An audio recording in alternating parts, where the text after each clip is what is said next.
Just a little lot of practice.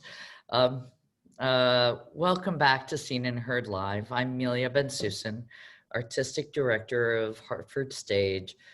Grateful that you're all here with us today. We're now on our monthly format, and clearly I need to sort of stay more nimble on my mute and unmute keys, but welcome. We're thrilled to welcome the Hartford Public Library into our conversation tonight. More about that in a moment. But wanted to say, as we always do, to remind you of how important Hartford Stage is to our community, that we are an organization that is continuing to adapt and transform for this moment that is hitting our performing arts industry incredibly hard. As most of you know by now, we made the very difficult decision, what the New York Times called the bloodiest announcement, to cancel all our stage performances from September through May. But we're looking forward to more virtual programming, and you need to look online at hartfordstage.org to learn more about what we are planning for this fall, as well as much outdoor work as we can do while the weather holds, so that we can see each other in real life, which is different and so meaningful. We had a wonderful, intimate gathering at the Hillstead Museum, a huge shout out to our partners at the Hillstead Museum, where we read readings from the suffragists. I think I see in the names of our attendees that many of you were there. And those of you that weren't will soon have clips on our webpage. It was really a very special and a beautiful sort of late summer, early fall afternoon. And if you can visit Hillstead, I suggest you do, because it's really a lift to be on those grounds and see the way nature and architecture interact. Perhaps you've also read about the press conference that was held this past Monday in New Haven by the 6 flagship theaters of Connecticut, and Senator Blumenthal really supported us and brought increased attention to our special place as a sector that is essential to the economic, cultural, and spiritual health of the state of Connecticut. And yes, I'm saying all of this because we continue to need your support this season. The performing arts sector and our organizations were some of the first closed during the pandemic. And as you may have heard Dr. Fauci say, will be some of the last to reopen. So if you can make a contribution to our Raise the Curtain campaign, we would be so appreciative. You can make a contribution on our website, and now you can also Venmo us. So we're getting current. Yeah, thank you, Scott. There's the Raise the Curtain logo. We need you, and we're grateful for you. And if you can't donate but $5 or $10, that's appreciated too, because as we launch our campaign for more corporate and foundation support, the fact that we can say that our community supports us means the world. So before going further, Scott, can I welcome you on to just review our Zoom protocols and how we're going to proceed? That sounds great. Thanks for joining us tonight, everybody. With Seen and Heard, we really like to have a back and forth dialogue with our audience members. So you have access via the chat feature tonight.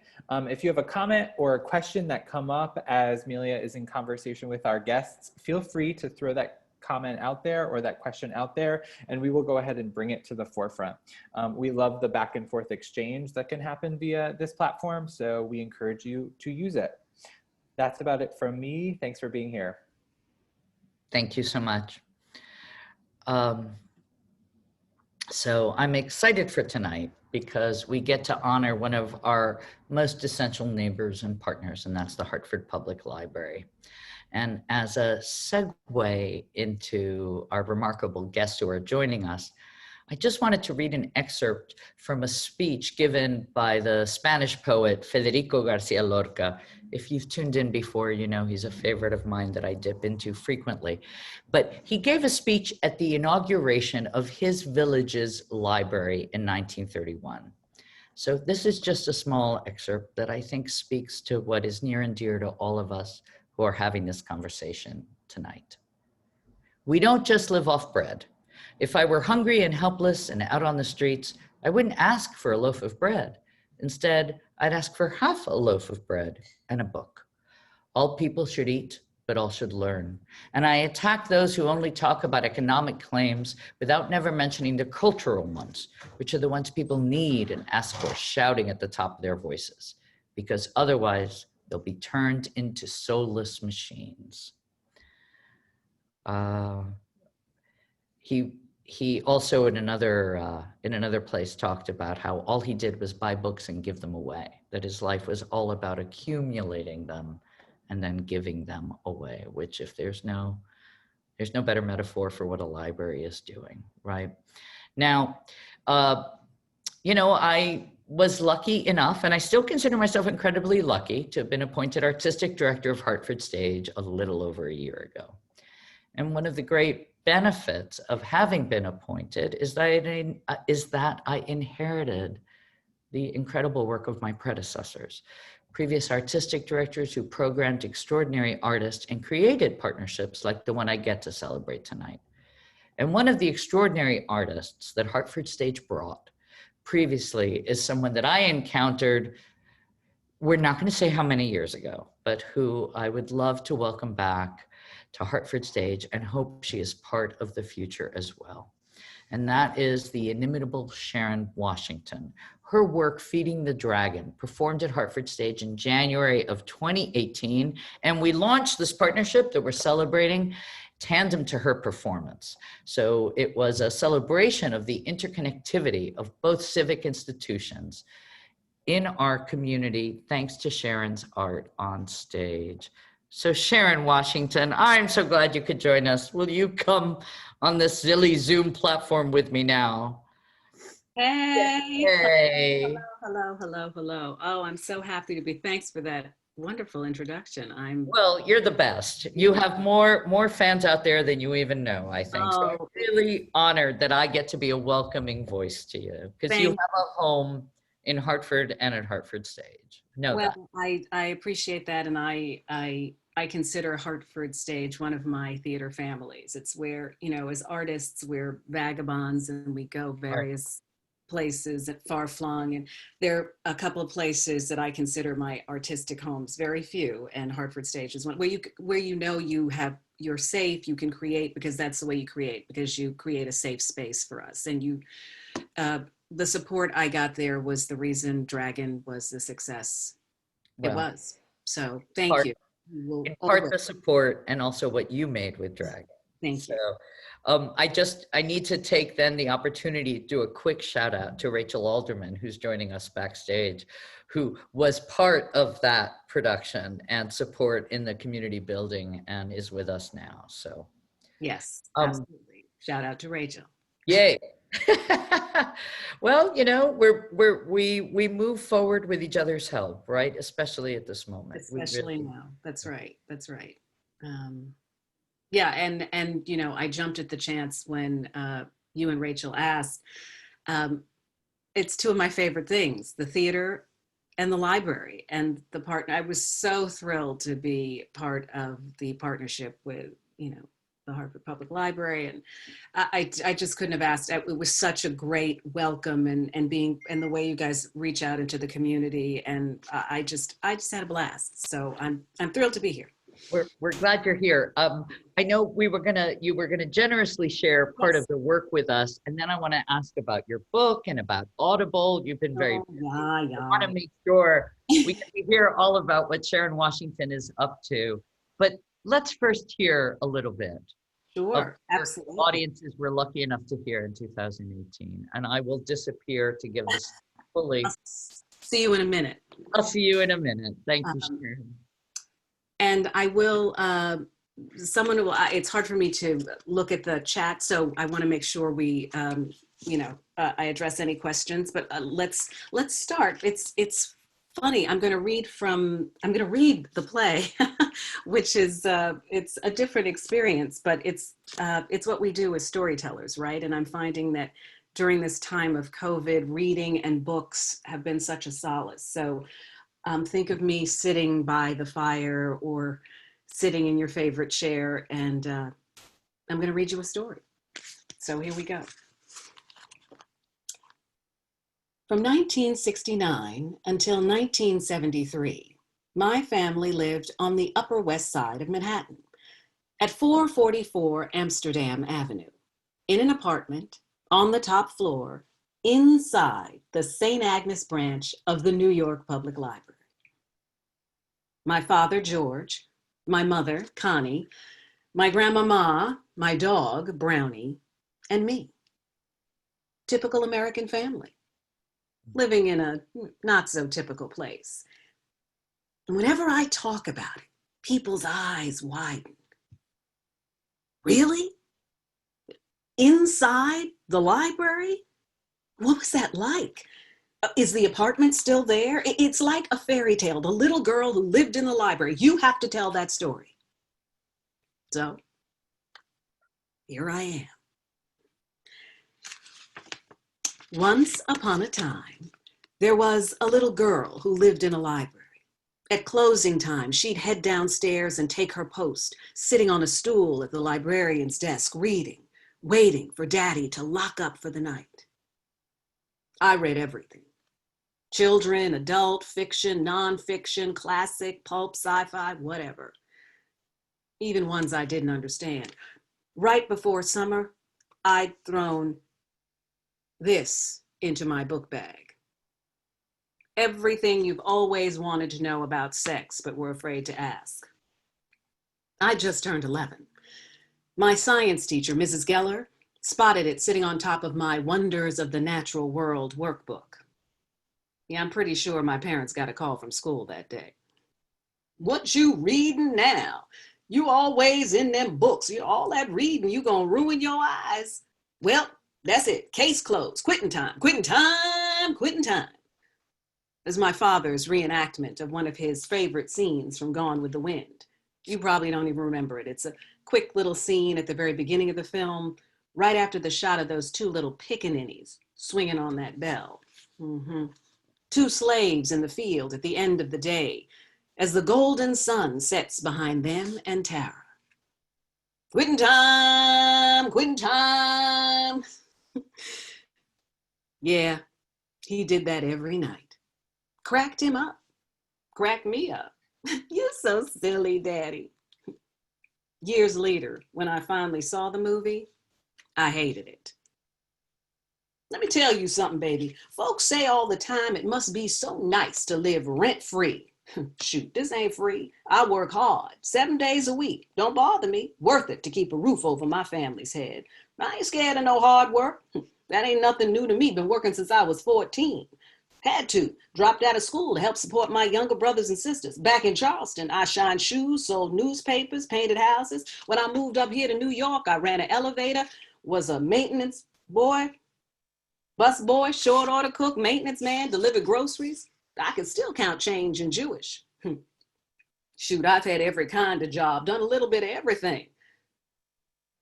So hard work, that ain't nothing new to me. Polishing 3 floors of wood and marble and shining all these brass knobs by myself is tough. But that doggone furnace down there, that makes this here library job one of the toughest I've ever had.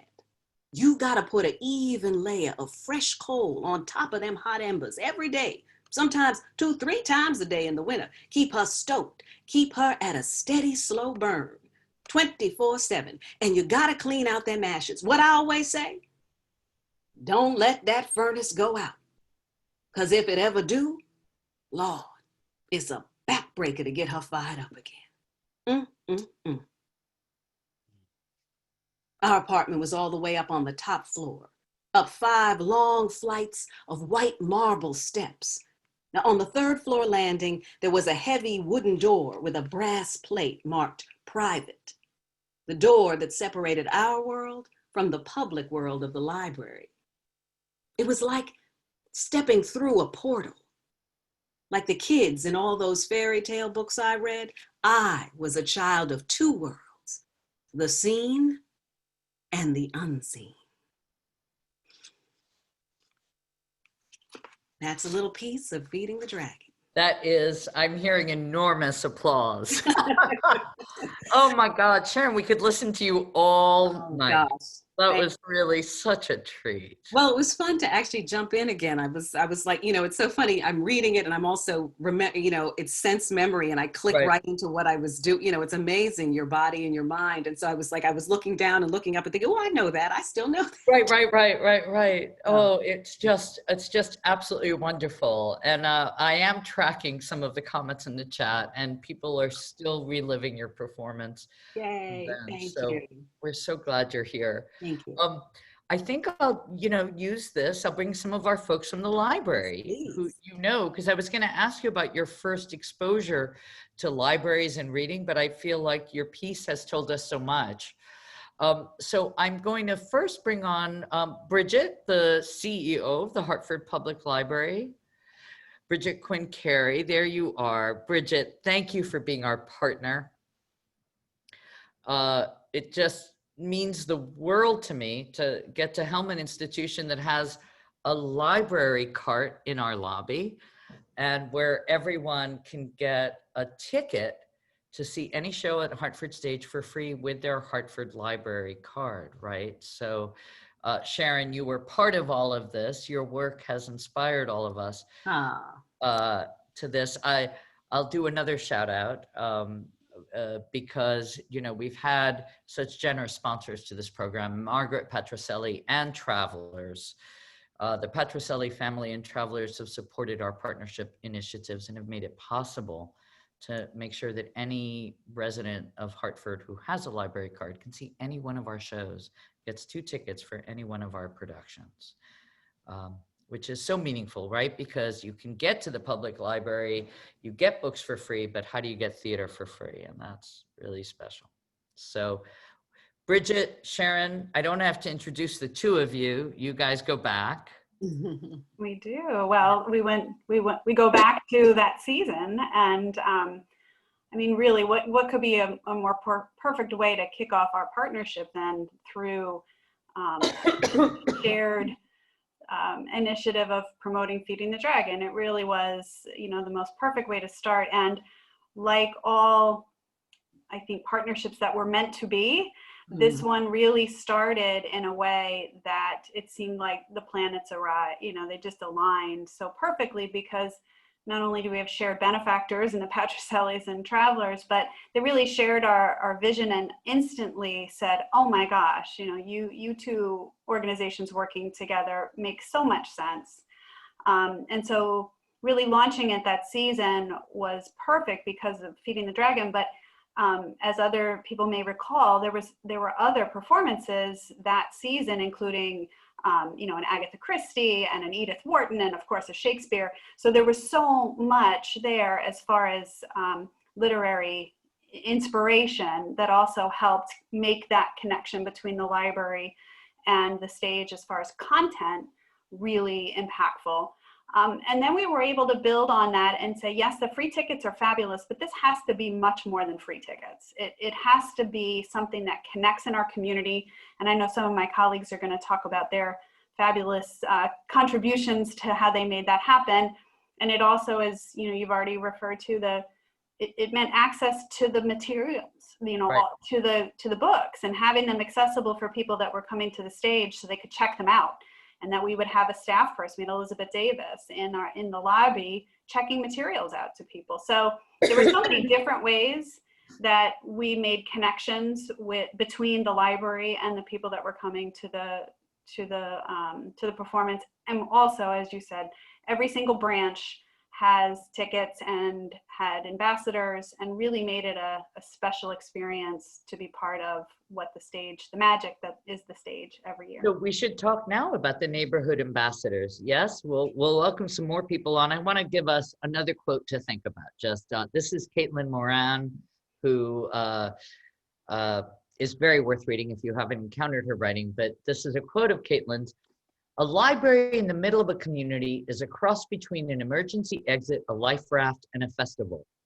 They are cathedrals of the mind, hospitals of the soul, theme parks of the imagination. On a cold, rainy island, they are the only sheltered public spaces where you are not a consumer, but a citizen instead. So on that note, I want to welcome Liz, Michelle, Marie, Willie. get you all on here. I know Michelle was having trouble with video, right? So, but hello, Liz, Marie. Hi, everyone. Hi. Hi. I think we have Michelle on audio. Michelle, are you there? Michelle, can you hear us? All right, we'll keep All working. right. And Willie, I know you're there. Yeah, I'm just trying to turn Okay, myself. let's because we need that great beard as part of our a visual response to COVID here. Yeah, I think that's the best pandemic beard I've seen. It is, bar none, right? It is the beard that speaks to what we've been through, but adds more beauty than many of us have experienced. While Willie is figuring out the video and we hopefully get Michelle, can we talk about the Neighborhood Ambassador Program? And can you guys tell us a little bit about how that came about? There he is. Now, is that not a pandemic beard? Huge applause. I hear the applause, Willie. I hear the applause for the beard. Can we, let's describe what is the Neighborhood Ambassador Program at Hartford Stage and how did it begin? I don't know if Michelle is the leader of our ambassador, so if she's able to speak to it, I want to see if she. And there's Rachel Alderman, who we gave a shout out to before, so there you go. Welcome. Thank you. I jumped on because we can't hear Michelle yet. We're trying to figure out how to unmute her, so I thought I would jump in and talk about the neighborhood ambassadors while we. Please do till we get Michelle. It's a wonderful, intimate group of neighbors who are nominated by their branch librarian to participate in a cohort that comes together once during previews of each performance, and we gather and we break bread and we talk about the themes of the show, and ultimately the conversation is really about the show on the stage and how it relates to our lives here in Connecticut.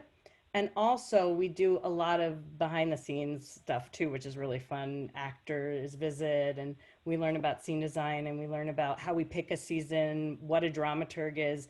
But then also we get to know each other over the course of examining all of these narratives and all of these issues that come up in the many plays that are on our stage. And each ambassador has some tickets that they then can bring back to their community and hand out to their neighbors. So the idea is to create this intimate group and then grow it from there. And Willie's been the neighborhood ambassador. Willie, I think you've been with us the whole time, right? Yes, since the beginning of the ambassador. Tell us, yeah, go ahead, Willie, sorry. One day I was visiting the Goodwin branch library, and of course I've been going there on a regular basis. And Patricia Knapp actually had approached me and had asked me, would you like to be an ambassador of the Hartford Stage Company? And I said, really? And so I was asking her some questions as to what all, and she had explained to me that she was looking for people in the community and collaboration, and I accepted the invitation. And then, of course, it was a great start, a great beginning. And the ambassadors have been great connectors to the community for folks who have not ever gone to the Hartford Stage. So the partnership with the library and the stage has created an opportunity for folks who have walked past the building to walk in just like they do the library. So it's been a wonderful experience to have residents a part of both the library and the theater at the same time, seeing books come to life. It's huge. I love that you said that, Michelle. I'm so glad to hear your voice joining us, because I do think we're these big buildings that are only alive when all of you are in them. And so however we can activate our lobbies and connect it with our community, that's when we're alive, right? Absolutely. So sorry, was someone going to say something? I feel like there's that Zoom thing where screens light up and like you're not sure if someone's going to talk because the square lit up. The new vocabulary. Um, we have a new initiative as well that we're starting, and would love to sort of pivot the conversation a little towards that. We're starting a book club together, right? The Hartford Stage and the Hartford Public Library is starting a book club that was inspired by the Black Lives Matter activists and by Black author Jasmine Guillory, who writes, "When we say Black Lives Matter, we mean the whole of Black lives, not just when we die at the hands of the police and not just when our lives intersect with white lives to our detriment. Racism is not the only thing to know about what it means to be Black. Our joys, our sorrows, our love, our grief, our struggles to fit in, our families, our accomplishments, and our triumphs. These things also matter." It's very inspiring to think about all the reading, all the living that we all need to do for our empathy and connection. Sorry, Michelle, were you going to say something? Over to you. Not at all. You were breathing. It's good. Can I invite our library colleagues? Would anyone like to speak about this book club? We're really inspired by this initiative. It'll start in November, we've decided. Liz, do you want to share a little bit about its genesis and what we hope together to accomplish? Sure. So my name is Liz Castle. I work in programming at the library, and Rachel, Michelle, and I have been working for months on this book club. Like was mentioned, it really came up in the beginning of the summertime in the Black Lives Matter movement, and both Hartford Public Library and Hartford Stage were really asking ourselves, what kind of reading and learning and dwelling with do we need to be doing right now in terms of resources, performance? How can we be practicing anti-racism and really thinking about getting involved in the Black Lives Matter movement as artists, and at the time we really wanted to uplift stories by Black, Indigenous, people of color, and uplift fictional accounts of these folks' lives, and really celebrate, like the quote said, not just the injustices that Black, Indigenous, people of color experience, but also the triumphs, the grief, the celebration, the everything that is celebrated in theater, Right. And in human life, right? The celebration of the spirit and all the things. Exactly. Yep. I'm here.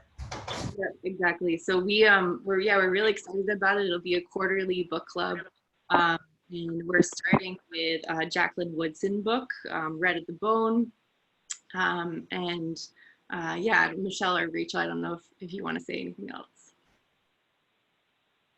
I just wanted to shout out to Michelle, because one of the things that she had brought to the table was pairing the book that will be read by the community that gathers, which is teens and older. But she started in one of our conversations telling us all about these amazing children's books. So one of the ideas, Michelle, do you want to talk about the pairing? The pairing was primarily to speak to the intergenerational piece of reading altogether. We know everyone's reading at this point because we like to, but it's important that we read to gather information. And picture books, children's books, have powerful messages that you don't have to be a certain age to read them. So by pairing an adult book and a children's book, you kind of get heavy messages mixed in a way where it doesn't overwhelm you. It slows things down to process. So my idea was to include a family type setting so everyone has a voice, because right now that's important, and kids are seeing a lot. the books that Marie and Denise Martins and our entire incredible youth department have ordered. We just have to give them energy. So that was my idea, to get those books out, because remember, we're closed. Bridget makes sure that we can display things, we can show things. It's harder to do that with new things. So this partnership is helping us to get the word out about the good things that are happening in the literal sense, but including all ages, which is great. That's great. It's brilliant. Thank you so much. I mean, it is, you know, that reading and theater attendance, right? They only happen if we get young people engaged in both those activities. Sharon, it's sort of extraordinary to think of you always having had the library just simply as part of your life, right? I mean, that. Yeah, I mean, I was going to jump in earlier. Thank you for throwing it to me, because I was just sitting for the right moment to jump in. There's so many things about where this conversation has been going. Number one, Jackie Woodson is one of my favorite authors, and she's actually a friend, and she's one of the people who helped me with Dragon, when I was writing Dragon as That's great. she encouraged me, and she's just extraordinary. I mean, she's just extraordinary. And so the idea, and actually the book club that I'm in here in my hometown, we just finished pairing Red at the Bone with one of her children's books. So this is just extraordinary, because they do mirror and go so well. And her YA books are, you know, any adult can read her YA books, and the other way. I mean, I'm so happy. Actually, I cite her as one of, Brown Girl Dreaming was one of my influences for Feeding the Dragon. I mean, we talked about that together. So that was great.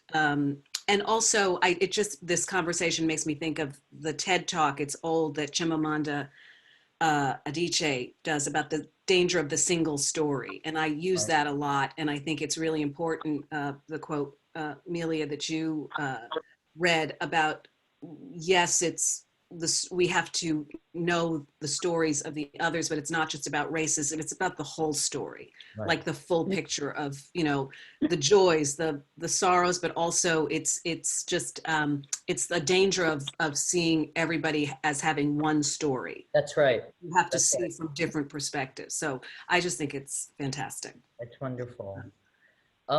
Marie, you've been part of library programs. You started in New Haven, am I right? I mean, you sort of built up a program there. And so we're lucky to have your voice now in Hartford. Yeah, so I was in New Haven when they started what I think was the first theater library partnership between Long Wharf and the New Haven Free Public Library.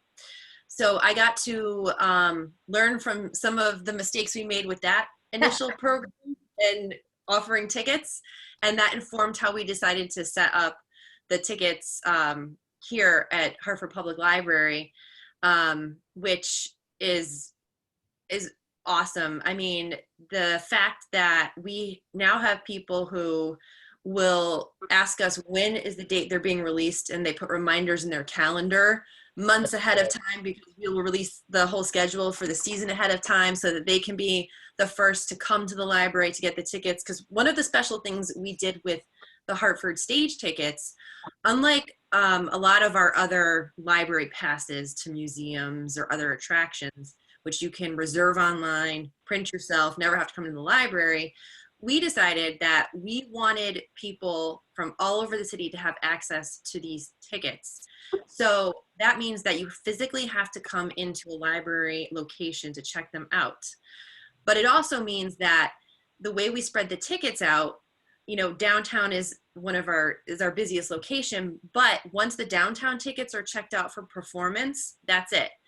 And so it forced people who really wanted the tickets to go visit other branches, which they may have never visited before, but it also gave the opportunity to those audiences in those neighborhoods to get first crack at tickets at their local branch.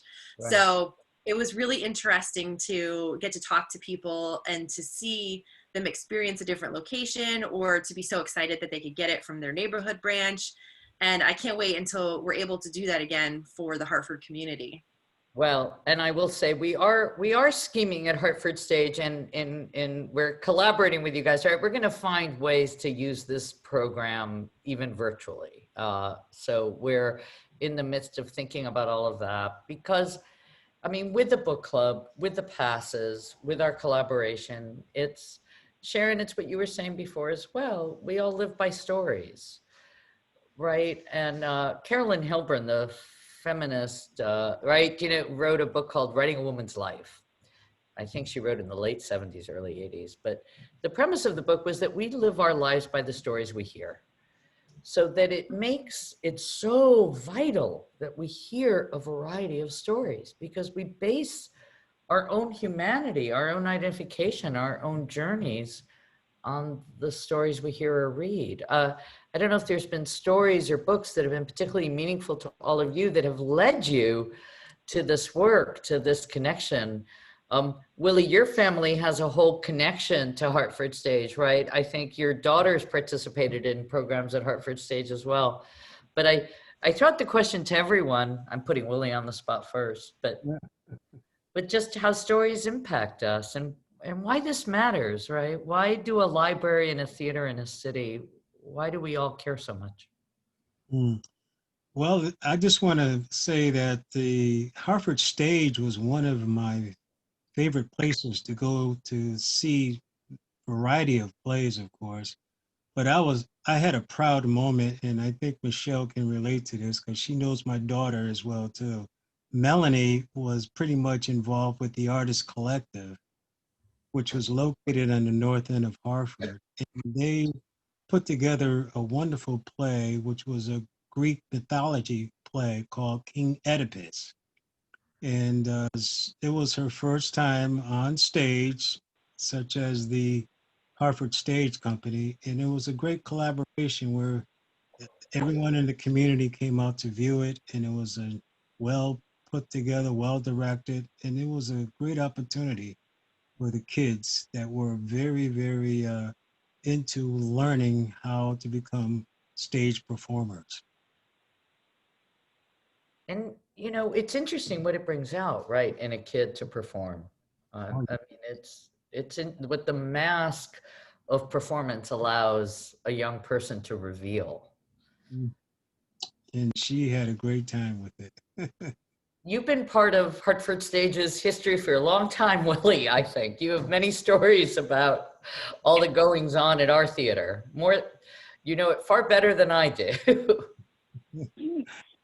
I think, I'm sorry, I go think ahead. one of the other, yeah, I think Oh. one of the other ways we tell stories, though, is also connecting our past as a community with the present. And I think the Hartford Stage has given us the opportunity to do that too. And I think a really great example was what we did together for Detroit 66, Right. where we Seven. were able to connect the archives at the Hartford History Center with the story that was being told on stage and bring it back to people that are still in our community that remember what happened in Hartford, including one of our board members, Steve Harris, who was a part of that. And the exhibit was phenomenal. And I think people were coming, to see that as much as obviously the play, but that was just another way that we're connecting our history, our past, our present, telling our stories as a community and drawing people in those meaningful conversations to say, this was 1966, 67, 68, what's changed and what hasn't? And that really, I think, spurred some very meaningful conversations in our community. Yeah, and Willie, you were part of that project, I know, in terms of just your history in Hartford and the history that was being portrayed of what was happening in Detroit in 67, right? Mm-hmm. And I was just a youngster at the time, and at the same time, I was very, very much involved with what was going on in the Black community. My dad had a business, which was a barbershop located on Albany Avenue. And that's where I experienced a lot of meeting people from all walks of life, pastors, lawyers, doctors, and as well as common folk who actually were there to talk about the civil rights era and what strategies that were use and implement it to win some of the rights of our neighborhoods. Right. And here we are again, right? A sort of, we can only hope that this is what the second or third wave of civil rights activism in this country, and that will make even more headway thanks to all the work of everyone that's come before us. So yeah, Sharon, go ahead. Unmute, my dear. I was trying to unmute myself. I just wanted to speak to what you had said earlier, Amelia, about what's for me, the commonality between a library and a theater, and what, I mean, I have so many favorite moments in books. I'm not going to go down that rabbit hole, but what I think both spaces mean to me are places where you can dream, where you can see the possibilities beyond your own. So when you read something in a book that you didn't know, or you realize that this person did that, or someone that happened to look like you did that, or someone who didn't look like you, or it just widens your world and opens you up to the possibilities, which is why I think it's so important for young people, and particularly, which is why I enjoyed, as frightening as they are, because young people tell you the truth, those matinee performances. I truly, I mean, right? Will tell you it's because they have, if you don't have them, you don't have them, and they're not going to be polite, and they're not going to, you're just, you got to get them and engage them and really be truthful, because they have they sense the BS, right? They get it. It's not cool. So, Sharon, go ahead, Michelle. I'm glad you said that, only because I started coming to theater in high school. The Hartford stage was in a bus to Hartford High. It would be empty, like me and maybe 3 other people. We would go to the Wadsworth, see the art that connected to the show, then we would see the show.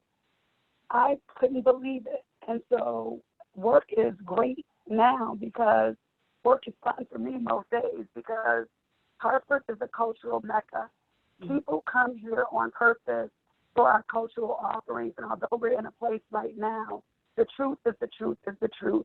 So thank you, Sharon, because as a teenager, I learned to love my city, and I do. I love Hartford.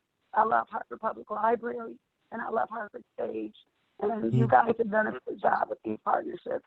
Seriously, it's awesome. Michelle, you're going to make me cry.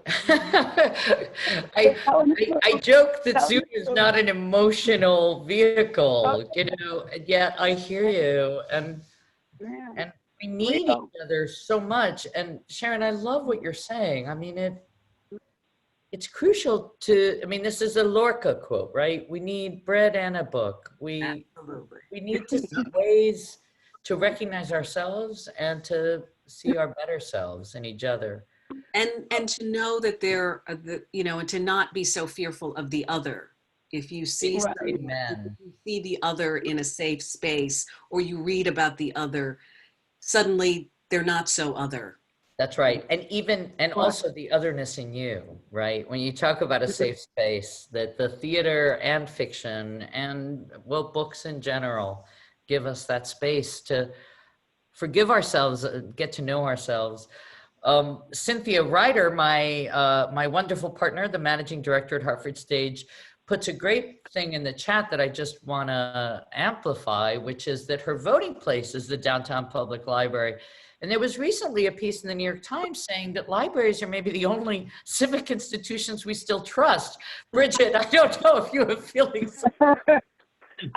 I kind of I'm feeling that. Right? That this is, that you guys, Liz and Bridget and Marie, you're holding down the fort for what works in civic life in this country right now. Happy to hold that on our shoulders. We're up to the challenge. So if people have, I mean, if can people register to vote at the library? Absolutely, yeah. We're active all year round in encouraging people to vote and to exercise their right to vote. We have voter registration forms that are available. We hand them out when people register for a library card. you know, people can get their passports and they can get their voter registration. So Right. absolutely, we're very attuned to that. We're also working super hard to get people to complete the census. So if there's anybody on this chat who lives in Hartford who hasn't done it, do it now. It takes literally 10 minutes. Yeah. And tell your neighbors and your friends. So between voting, the census, we are all about civic engagement and making sure people understand how to engage with their government and register to vote. So huge, absolutely. Every location you can register. Right. It's so important for all of us in moving forward. And I'm curious if any of you have a fantasy, a dream of what we could do moving forward. What do you see the library and the theater doing together in the years to come? Can be as far-fetched as you want it to be. Personally, I'd like to live at the library like Sharon, but I want a key to that door. I want to just enter that other room. And I want a performance in the library. oh, we are there, right? Oh my God, we are totally there. Marie, anything in particular? Oh, I don't know. I just want to see, just take over the library. Like you go from floor, there's different scenes going on. Rachel, we are so there, aren't we? All over it. We could go from branch to branch too. It could be like We could. We are so delighted. Rachel's company in New Haven actually did a piece at a library, so we're speaking to her sweet spot anyway. But we will. Oh, is that the umbrella, the broken umbrella? Right. But we will get Hartford Stage in the downtown public library doing a sort of roving theater piece. And I'm going to drag Sharon Washington to Hartford to be a part of it. Yay! But Sharon, maybe we could put you in your pajamas and sort of relive you sort of coming through the library at night. I will only do it if I can perform in my pajamas. Exactly. There. I want it written on a napkin. I want to seal this. This is what we do moving forward. It's recorded, I think. So we've got. There we go. Any other dreams about the public library and the theater collaborating? I love Marie's vision. I think we should go to Bushnell Park and take that stage on outside. Yes. This is from the suffragist, one of the suffragists, Theodore Pope Riddle, right, who founded Hillstead. Welcomed Emmeline Pankhurst to Hillstead, and Emmeline Pankhurst called out to the group, "I incite this meeting to rebellion." So perhaps we take Michelle's call to action. We will get this group. In the chat, there's outdoor performance. Yes, we are working on it, and maybe with the library in Hartford, we'll figure out more events. You guys are awesome. This is just such a great group. As some of you know who've joined us on Seen and Heard before, we always end with sharing of a poem. And this sort of connection between literature, spoken word, theater, performance, it's all to lift our spirits and aspire to our better selves. Michelle, you gave us this poem, which we're so grateful to you for.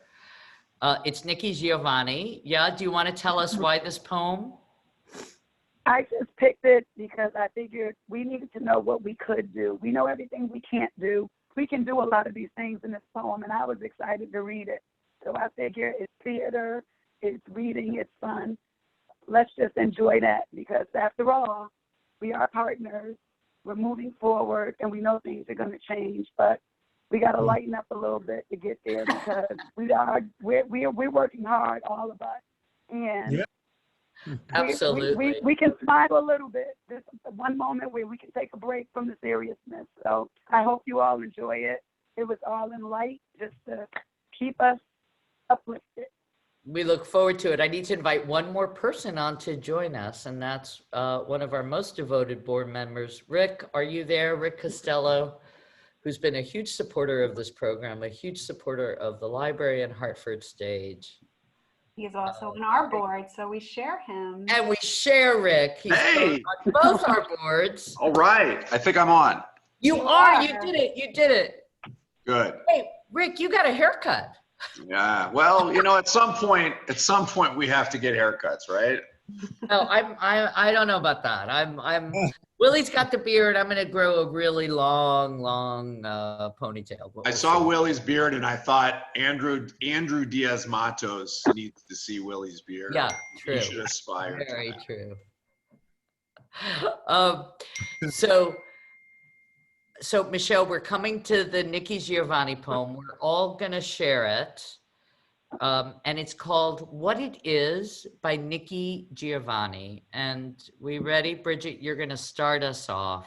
Really looking forward to it. Yes, and here it is in the image so you can all follow along. Awesome. What It Is by Nikki Giovanni. If it's a trail, we can hike it. If it has 2 wheels, we can bike it. If it's an allergy, we can sneeze it. If it's a pimple, we can squeeze it. If it's dew, it covers Dixie. If it's Tinker Bell, it's a pixie. If it's a breeze, it can blow us. If it's the sun, it can know us. If it's a song, we can sing it. If it flies, we can wing it. If it's soda pop, then it's drinkable. It might be X-rated, but that's unthinkable. If it's a boat, we can sail it. If it's a letter, we can mail it. If it's a star, we can let it shine. If it's the moon, it can make you mine. If it's grass, we can rake it. If it's free, why not take it? If it's a tide, it can ebb. If it's a spider, it can web. If it's chocolate, we can dip it. If it's a golf ball, we can chip it. If it's gum, we can chew it. I hope it's love so we can do it. Thank you all so much. Michelle, it's a great choice for tonight. Really, really appreciate it. You're welcome. I want to, Scott, we're going to invite everyone to join us for a toast. If anyone who'd like to turn on their screens and join us for another Seen and Heard tradition.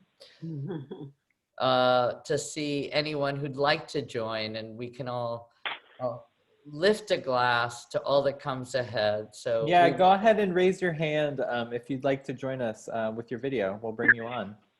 I see our great education staff. Yay, education at Hartford Stage.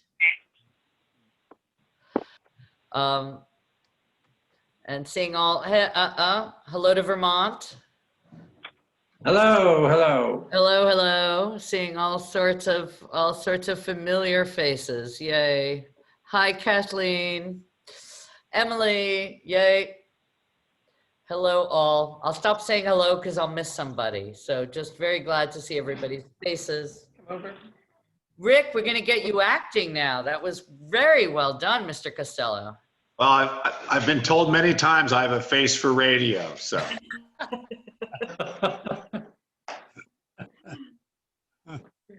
Well, thank you all. I wonder if, as we raise our glasses, this is my seltzer this evening, as I can't get rid of a cough, right? So can I, Sharon and other panelists, what are your wishes moving forward, right? What do we toast to? To sort of, oh, and I see anyone jump in. It's always me at this moment, but there's so many wonderful minds on this call and wonderful voices. Call them out. What do you want to toast to? To partnership. Hey, to community. To the written word. To the written word. Cynthia Ryder puts in the chat to books. Here, here. To books, to language, to connection. To connection. I love that. All right. So here we go. Together. Thank you. Hartford Public Library, we love you. We are so grateful to be connected to you. Sharon, Washington, you have a home in Hartford. Come back soon. We are. So be well, everybody. we You will can be sleep doing. over at the library. I love it. I am so there for a sleepover at the library. Right. Someone's got to write what's the from the messed up diaries, right? Of from the Mrs. mixed This is up Basil E. Frankenweiler. Yeah. So where's the library version of that, right? Fine. Sharon All will write it. There we go. There you go. All right, everybody. Thank you for joining us. I've missed our Seen and Heards. I'll see you all next month. So stay tuned. Stay tuned Thank for our you. emails. Thank Good you. night, everybody. Thank you. Everybody, Sharon, thanks for Thank coming. you for joining Bye. us. Willie, awesome. Michelle, thank you. And thank you for the poem. Thank you, everybody. I love Night. Nikki. Thank you. Bye, you all.